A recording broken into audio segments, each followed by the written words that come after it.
Halo kawan-kawan semua, kita bertemu kembali di kelas analisis wacana. Kawan-kawan, tahukah bahwa analisis wacana yang kita lakukan terhadap satu teks berita media massa Arab contohnya dapat menghasilkan kesimpulan yang berbeda-beda. Kita bisa saja menganalisis satu teks berita yang sama, akan tetapi temuan yang merupakan hasil analisis itu dapat bervariasi. Nah, kenapa demikian? Itulah yang akan kita bahas pada pertemuan kali ini dengan topik tipologi analisis wacana. Pada topik ini, kita nanti akan bersama-sama memahami apa saja tipe analisis wacana, bagaimana perbandingan tipe-tipe itu, dan bagaimana contoh kajian pada masing-masing tipe analisis wacana. Kawan-kawan, berdasarkan kategorisasi besar, ada 3 tipe analisis wacana. Yang pertama adalah analisis wacana formal, yang kedua adalah analisis wacana fungsional, dan yang ketiga adalah analisis wacana kritis. Nah, apa konsep dari masing-masing analisis wacana ini? Analisis wacana formal adalah tipe analisis wacana yang fokus kepada forma atau bentuk bahasa, yaitu struktur dari sebuah wacana. Dalam analisis ini, kita akan fokus pada bagaimana struktur kata, bagaimana struktur klausa, bagaimana struktur kalimat, dan bagaimana kohesi dan koherensi yang ada dalam sebuah struktur wacana.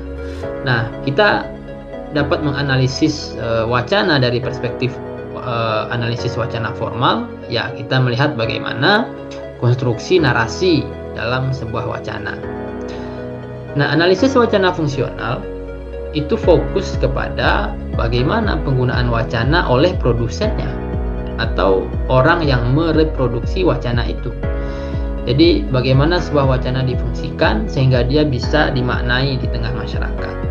Nah, dalam konteks analisis wacana fungsional, kita bisa melihat bagaimana sebuah karikatur yang sifatnya satir atau mengkritik itu apa saja wacana yang ada di dalamnya, bagaimana dia difungsikan, atau wacana iklan, bagaimana kata-kata itu dijalin dalam sebuah iklan sehingga bisa memberikan efek persuasif kepada target wacana. Jadi lebih kepada bagaimana analisis wacana itu difungsikan. Nah, dalam linguistik sistemik fungsional yang merupakan salah satu konkretisasi dari analisis wacana ini, kita bisa mengkajinya dari perspektif kohesi leksikal atau juga dari appraisal.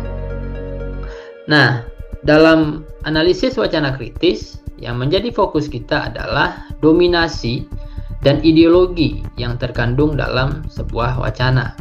Nah, dalam analisis wacana kritis, kita mengkaji wacana untuk melihat apa relasi kuasa, apa dominasi, dan apa ideologi yang ada dalam wacana itu. Nah, dalam analisis ini kita bisa menganalisis teks-teks berita, kita bisa menganalisis wacana-wacana yang berkembang di media sosial, entah itu YouTube, Instagram, atau Facebook, dan lain sebagainya, untuk melihat apa dominasi yang ingin ditekankan oleh produsen wacana dalam berita atau konten media sosial itu. Nah, di sini kita akan lebih banyak berbicara dalam tataran critical discourse analysis terhadap teks-teks atau wacana-wacana yang ada.